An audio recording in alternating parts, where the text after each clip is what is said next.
Hello, I'm Marcus Andrews. I'm the Senior Director of Product Marketing at Pendo. We've mentioned it a few times throughout the course, and now it's finally time to dig into the product management lifecycle. This is a framework for how product managers conceptualize, build, launch, and iterate on software products.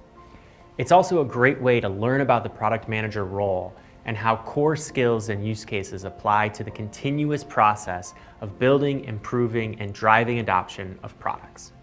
In this module, I'll break down what the product management lifecycle is and a summary of each phase.